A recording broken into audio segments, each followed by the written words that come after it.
They told us the Terran Republic was dead, that it fell with the last transmission from the Eos Station orbiting Titan nearly 200 years ago. But dead civilizations leave scars, and sometimes scars bleed. I was part of the Helios Archaeological Initiative, an exploratory program sanctioned by the New Earth Federation to unearth lost colonies and tech from the Republic era. I specialized in psychometric artifacts, objects rumored to retain memory imprints. Most of it was junk, holograms, corrupted beyond repair, personal diaries of colonists long gone. But when we got clearance to enter the sealed wreck of the TRS Nightingale, I felt it in my bones.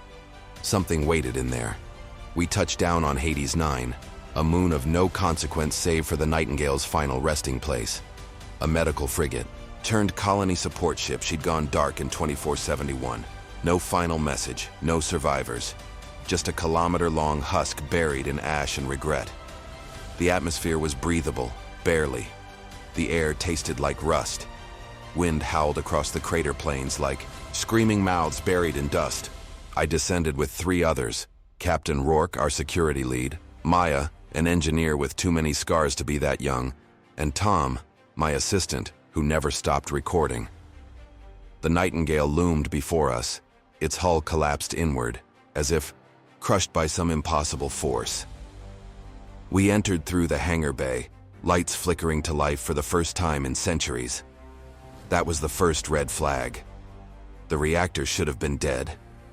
Auxiliary powers responding, Maya muttered, tapping at her wristpad, like it was waiting. She said it like a joke. I didn't laugh. The corridors were littered with medical equipment, gurneys overturned, IV bags dry and crumbling. The silence wasn't empty. It pressed against us. You know how sound changes when you're underwater? That thick, muffled pressure? It was like that, but with air. Rourke led the way, rifle up. We sweep the bridge, medbay, and data core. No detours. Stay close. We didn't listen. At first, it was minor.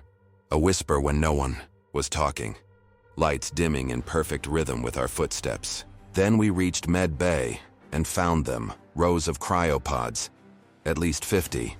All empty, but not abandoned. The glass wasn't shattered. The seals weren't broken.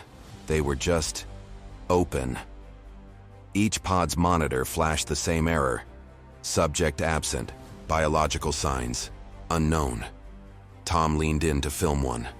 Looks like they walked out, he said. Then a voice, soft and broken, crackled through the pod speaker. It's cold. So cold. I can't move. Don't leave me. We froze. Rourke spun toward the door. That wasn't in the system. I checked my scanner. No power signature from the pod. It shouldn't have spoken. And yet, it did. Maya and Tom wanted to leave. Rourke insisted we push to the bridge. I agreed. Something here wasn't done telling its story. The further we went, the stranger it became. Doors opened before we reached them. Panels hissed with static, spitting out fragments of logs. Patient 32 attempted self-extraction. Procedure failed. Neuropathic bleeding. She sees us even when we close our eyes. Don't let the echoes touch you. They're not just sound. I felt a pressure behind my eyes, like memories that weren't mine were trying to surface.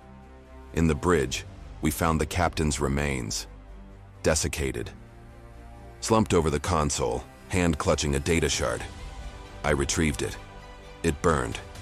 Not physically, but in my mind. Like holding it forced memories into me. I saw the ship, functional, bright. Then the screams began. Patients in medbay clawing at their own faces. Something had entered the cryopods with them.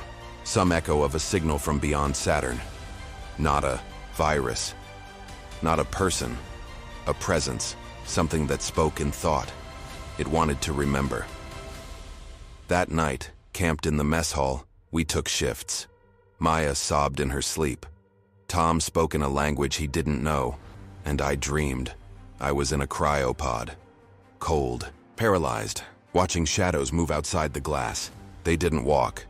They slid. Like film played backward. Faces hovered inches from mine. Whispers filled my skull. You're here. You never left. We are all one memory. I woke screaming, blood on my hands. My own.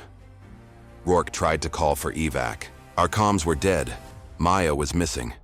We found her in the med bay, standing inside a cryopod, eyes open, unblinking. She whispered, "It's warmer now." When we tried to pull her out, the pod sealed. Lights flickered. The room shifted. I mean, it literally changed shape. The walls stretched, doors vanished. We ran. Back in the hangar, Rourke confronted me. "What the hell is this? What are you not telling us?" I told him about the data shard, about the presence in the final logs. He didn't believe me. Then Tom started screaming. He clawed at his head, sobbing. "It's in me. It's showing me everything. All their deaths, all their pain. It never ends." And then he collapsed. Gone. Not dead. Gone. Just vanished, like he'd been unmade. I tried to leave, alone. Rourke said he was staying, that someone had to keep the memory alive. I made it back to the lander, but something followed me. Now, back on Earth, I see them in glass, in screens, reflections that aren't mine. They whisper when I'm alone. We are the Terran Republic. We are the memory. We are not gone. I try to forget, but they won't let me. If you find a data shard labeled TRS Nightingale, do not access it. Do not play the logs. Do not listen, because memory is a living thing, and it wants you to join it.